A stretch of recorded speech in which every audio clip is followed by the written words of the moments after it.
My dad's family immigrated from Greece, from the island of Kefalonia, off the western part of Greece, and they ended up in Pennsylvania.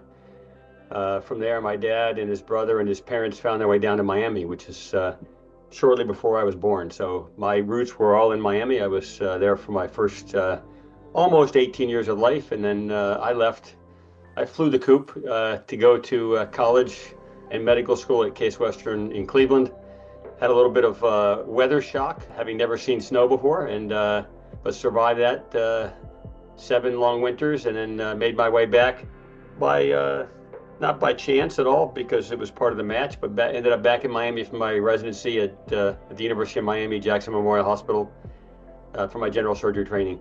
And then while I was, and my mom's side, my mom's family had been in the U.S. for many generations, probably back into the certainly into the 19th century, maybe even earlier. And my mom had come down from Indianapolis for better weather, where she met my dad. Well, I was lucky. My dad, my mom and dad came from pretty simple background. My dad, early after his high school, he played some professional baseball and then served in World War II overseas for a couple of years, came back and played baseball again. But in those days, there wasn't a lot of money in baseball, and so he realized he better get on with life. So he went on to college through the GI Bill at University of Pittsburgh. And that was right before he came down to Miami. After he got his degree, he came down and became a teacher. So he was a public school biology teacher and a coach. Well, unfortunately, his athletic skills didn't pass down to my generation, but there you go.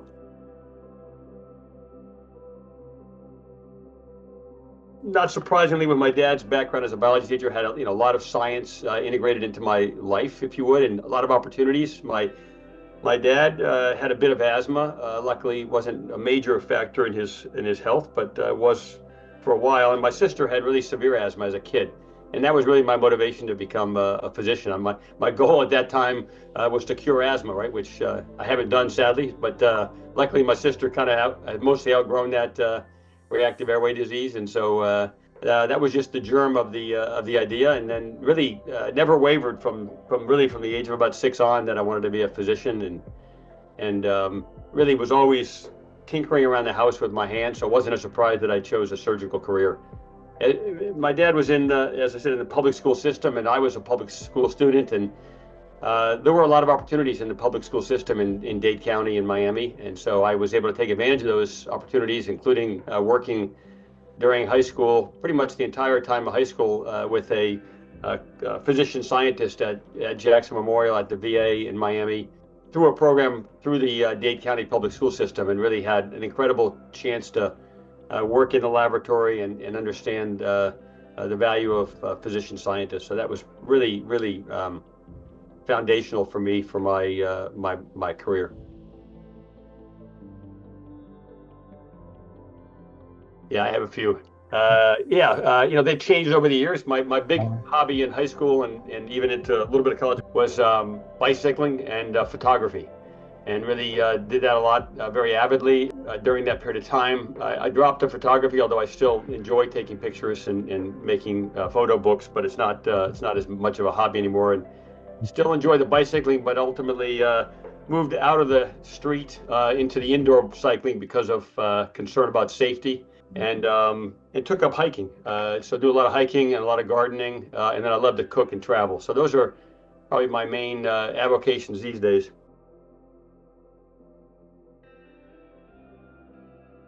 Yeah, it was actually interesting. We at Miami, very big, busy hospital, bustling, lots of trauma, lots of great elective cases. Did a lot of hepatobiliary, pancreatic work, esophagectomies.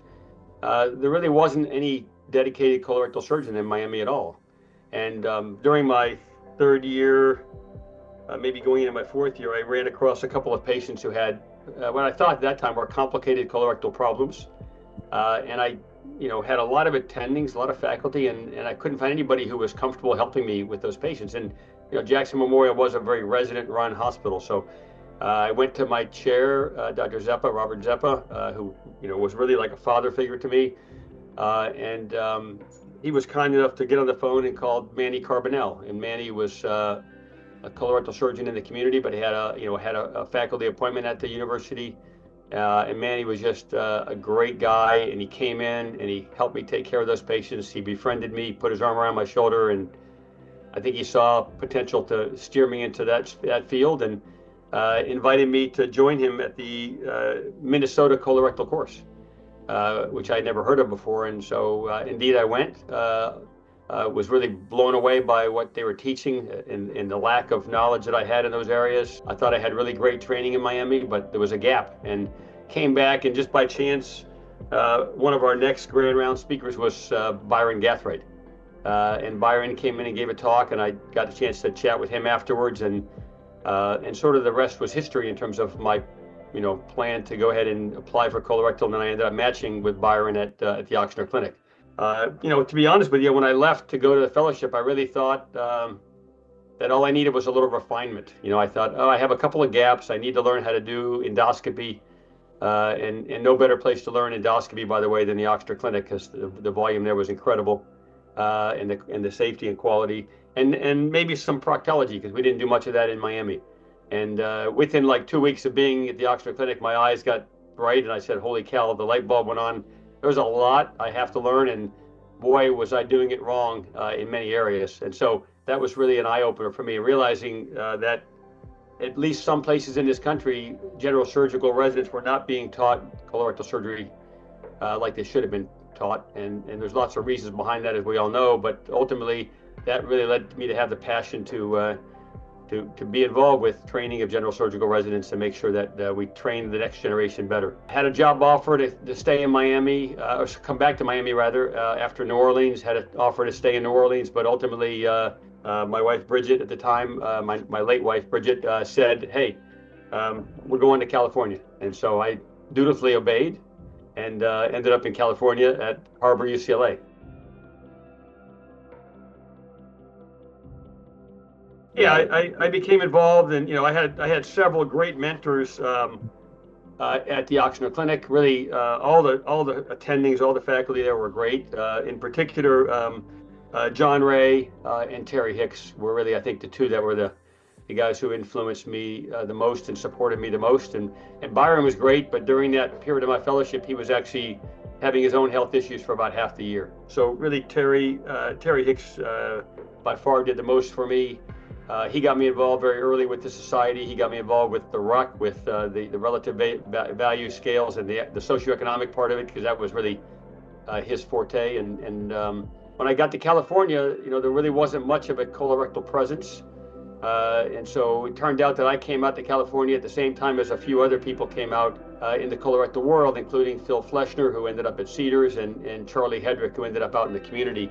But the three of us really became really fast friends, and sort of started organizing along with the other people that were in California, in Southern California, all of whom were really in private practice, and sort of galvanized and organized journal clubs and training courses, and really sort of started trying to elevate the colorectal community in Southern California, and then trying to establish the credibility of it, really in an area where it didn't have the credibility, because the general surgical residents in training didn't have any exposure. Whether it was UCLA or UC Irvine or UCSD or Cedars or USC, they just didn't have the exposure.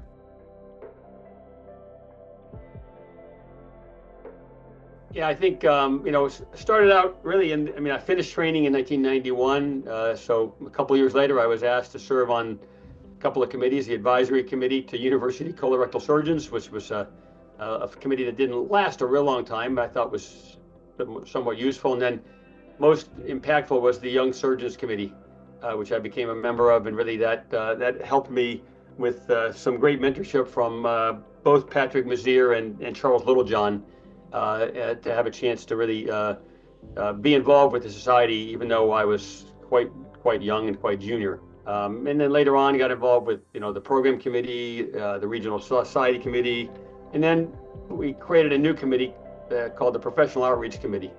And I ultimately was the chair of that committee for a few years, and our goal there was to really collaborate and outreach with other specialty societies, and we created a whole bunch of slide decks, and really, again, trying to raise the credibility and visibility of our specialty, particularly in areas of the country where it didn't have that. It was well established in some areas, certainly in some areas of the Midwest and the Northeast, but there were a lot of areas in the country where colorectal surgery really wasn't visible and wasn't necessarily credible, only because it just didn't have the visibility within the training programs. And so I think that was a fun time. So I think a number of things. I think being involved in the early days of laparoscopic colectomy and sort of to some extent going head to head or toe to toe with some of the more senior leadership that thought that it should go away. Along with a lot of my colleagues, Jim Fleshman and Tony Senegor and Connor Delaney and many others. That was fun, and we ended up ultimately partnering with SAGES and creating the accreditation committee for laparoscopic colectomy. And then really, I think the work of the professional outreach committee and really trying to broaden the visibility of our specialty. And then finally, as I ascended to the presidency, I think it was really all about quality and safety. I thought that the way we were going to be able to prove ourselves was to be able to produce higher quality output than was happening in the community of general surgeons. Because at that time, the majority of colectomies by far were being done by general surgeons, but the majority of proctectomies were also being done by general surgeons. And I had seen firsthand in my own training how the technical aspects of it and the quality and safety were not there in those training programs. And so I'm proud also of the fact that I really had a big part in establishing colorectal within the Southern California training programs. Now every one of those training programs has a robust, viable colorectal division, and I'm not certainly the only one. Bob Beard came out to USC and established it there, and other people. So certainly I'm not the only one, but I do think I had an impact on that. I was president of the SoCal ACS quite early on, where I was able to again raise the credibility within the general surgical community. So I think I'm proud of all that.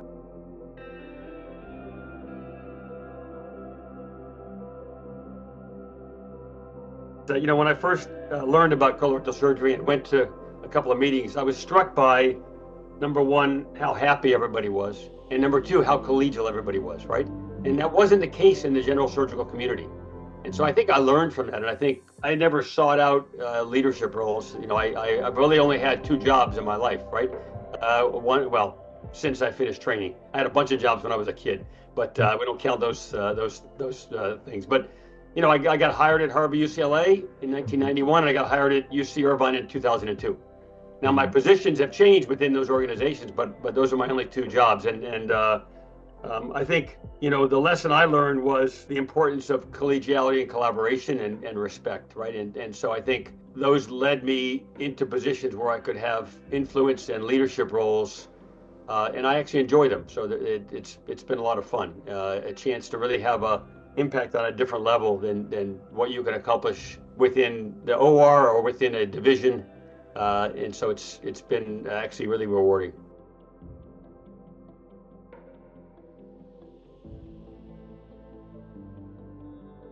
Well, I think first of all, I think it's thriving right now. I think the way I would measure the impact is, what is the perception of the general surgical residents, right? And it's really good. It's really good. People love our specialty. As we all know, it's a mix of different things, so it's not boring ever.